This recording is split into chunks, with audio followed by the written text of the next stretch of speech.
Selamat pagi Indonesia.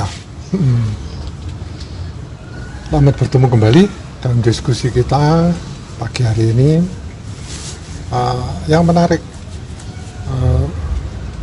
grup kami, kelompok kami saat ini adalah membahas mengenai apa yang dikatakan oleh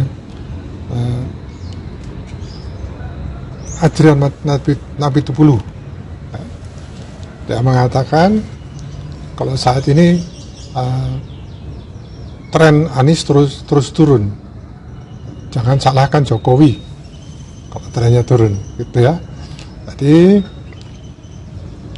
yang dikatakan politikus PDIP Adrian Napitupulu, bila nantinya tren bakal capres koalisi perubahan untuk persatuan Anies Baswedan turun, jangan salahkan dirinya.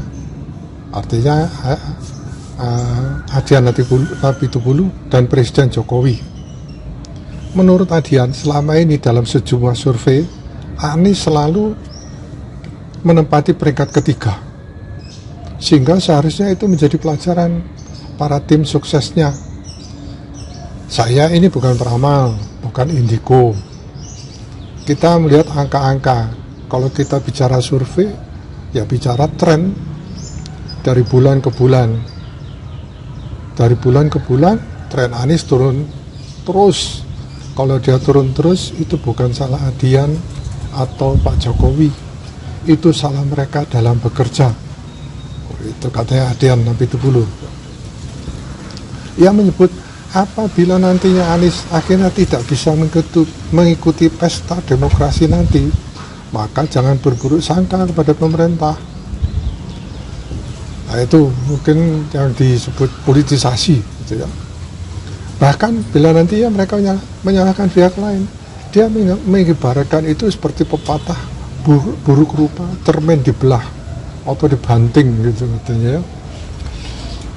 Artinya seseorang yang menyalahkan keadaannya yang buruk kepada orang lain, padahal kesalahannya sendirilah yang menyebabkan keadaannya.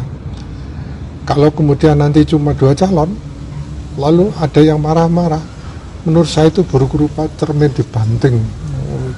Ekstrem sekali Pak Adrian. Kalau kemudian nanti cuma 2 calon, lalu ada yang marah-marah, menurut saya cermin itu perlu dibanting sepertinya, begitu ya, karena yang disalahkan ada cerminnya.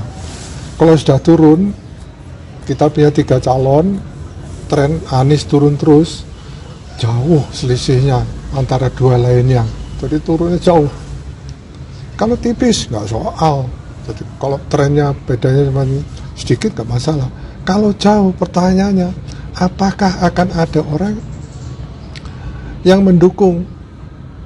Pasti langsung akan kalah di putaran pertama. Mau mendukung tapi kok kalah.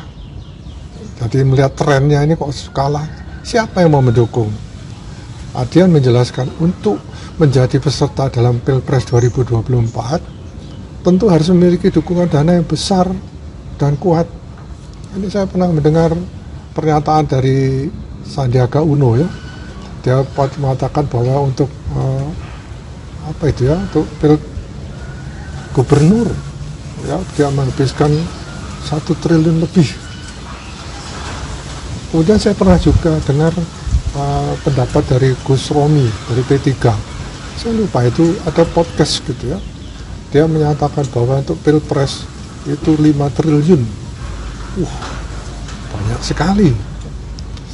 Nah, sekarang menurut Adrian, kita bicara soal uang kebutuhan logistik. Tadinya saya berpikiran ini politik uang ini. Ternyata enggak. Bukan enggak ya. Ternyata ini hitung-hitungannya sederhana aja. Ada 700 atau 800 ribu TPS. Kalau itu dari mulai rekrutmen saksi, pelatihan saksi, uang saksi, uang makan saksi, memberi makan saksi, itu masing-masing katakan habis 3 juta per orang. Itu sudah habis 2,1 triliun. Banyak juga ini. Oke, uangnya dari mana? Makanya sekarang KPU dan PKPU membuka peluang untuk ada donatur kampanye. orang boleh menyumbang, perusahaan boleh menyumbang. Kalau kemudian angka-angka itu misalkan kalah, siapa yang mau menyumbang? Belum kita lihat kecenderungannya kalah, siapa yang mau menyumbang? Tambah susah jadinya. Apakah ada orang yang mau menyumbang kalah di putaran pertama? Ya, berdasarkan angka-angka tadi. Nah, sekarang itu tadi oleh artikel, saya katakan artikel pertama yang saya tonton di Kompas TV, acara dua arah, acara lupa saya, itu kemudian saya rekam ya, kemudian satu persatu saya tuliskan di sini. Ini ada lagi ya, Adian Napitupulu beri respon, Anies kian turun, elektabilitas Anies kian turun, itu karena dia pilih isu, bukan karena Jokowi. Ya. Sejumlah survei terbaru yang dilakukan oleh sejumlah lembaga survei menunjukkan elektabilitas bakal calon presiden Anies Baswedan semakin menurun. Ada 5 lembaga survei yang mengkaji elektabilitas bakal calon presiden. Hasilnya Anies Baswedan berada di posisi ketiga di bawah Prabowo Subianto dan Ganjar Pranowo. Ini akan menjadi pukulan bagi Partai Nasdem dan koleganya, PKS, Partai Keadilan Sejahtera, dan Partai Demokrat yang mengusung Anies Baswedan. Anda tidak usah khawatir ya tentang polling ini. Nanti tentang posting ini. Selanjutnya nanti postingnya adalah komentar dari Koalisi Perubahan. Nah, ini baru komentar dari Adian Napitupulu yang adalah orang PDI Perjuangan ya, PDIP. Mau tidak mereka harus bekerja keras di hari-hari ini, sudah makin mendekat ini pemilu. Nah, di hari-hari sisain menuju pemilihan presiden pada 14 Februari 2024.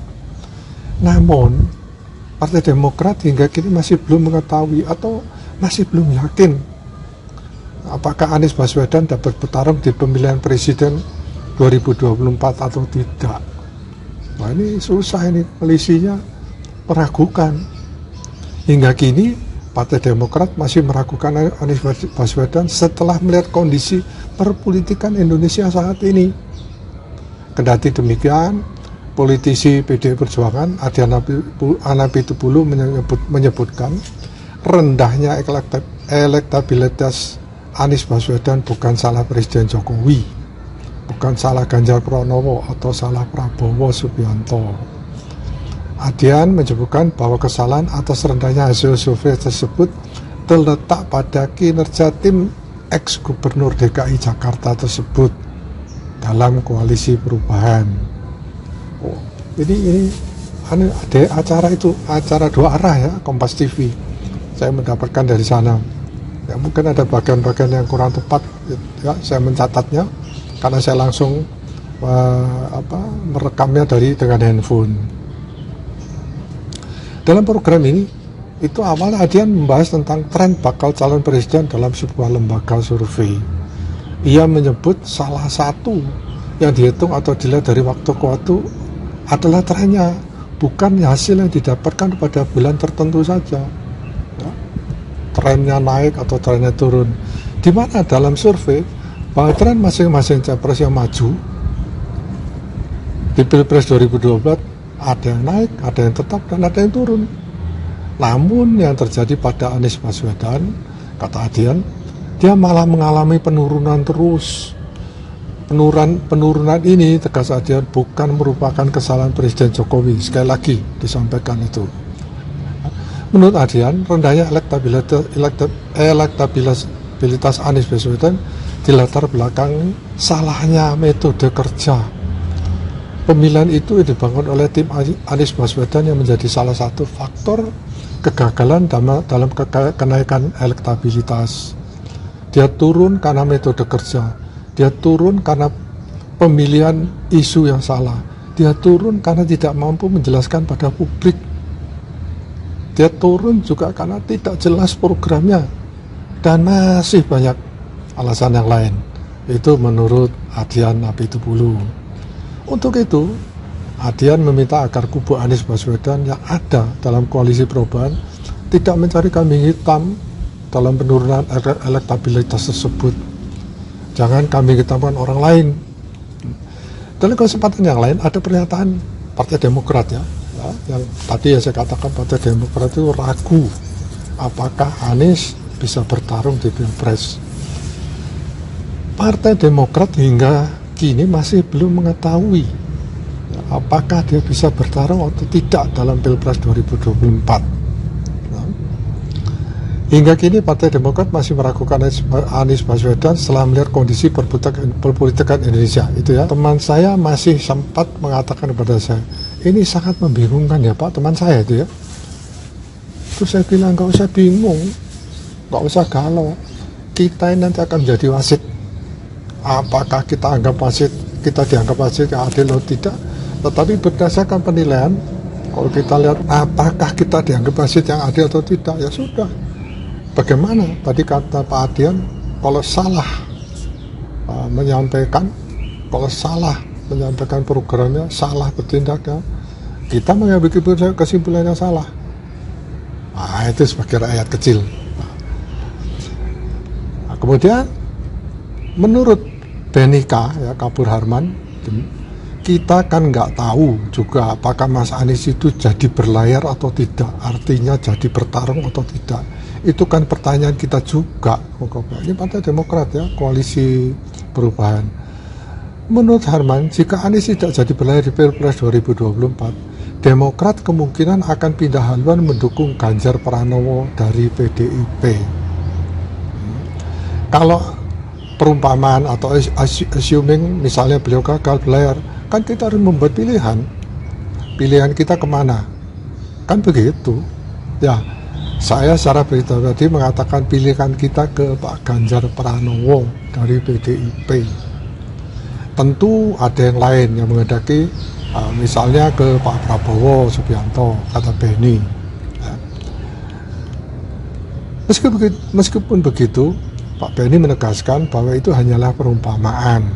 Apabila benar terjadi kalau Anies Baswedan gagal berkompetisi di Pilpres 2024. Tentu assuming ini ada penjelasannya. Assuming berbasiskan kepada petunjuk-petunjuk berdasarkan kecenderungan pada realitas yang sedang terjadi pada saat ini. Ya, mencontohkan misalnya Partai Nasdem, pendukung utama Anies Baswedan mengalami berbagai permasalahan. Mulai dari sekjennya Joni Gerard Plate masuk penjara karena kasus BTS Kementerian Kominfo, Kemenkominfo. Lalu ada pula Menteri Pertanian yang ditengarai, ada tanda-tanda ia bermasalah juga, mau ditersangkakan. Nah, ini Pak Adian harus tahu juga ini, dituduh karena pemerintah dituduh politisasi. Bahkan terbaru ini masalahnya Partai Nasdem ya. Wali Kota Makassar Muhammad Ramadan Pomanto memutuskan untuk mundur dari Partai Nasdem karena pencapresan Anies. Saya kira sudah banyak tahu ya berita ini. Ya, dianggap begitu banyak masalah. Pada saat yang bersamaan kami juga berada dalam suasana yang was-was. Peninjauan kembali Pak Muldoko jelasnya. Kendati begitu, Beni menyebut ada yang mengatakan kalau ini akan menjadi kekhawatiran yang tidak masuk akal atas PK tersebut. Mengapa? Karena di dalam PK itu tidak ada bukti-bukti atau hal-hal baru yang menakutkan.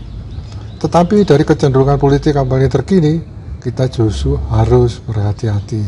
Demikiannya kata Beni, Pak Beni. Nanti kita lihat tanggapan dari, ini tadi sudah itu ya.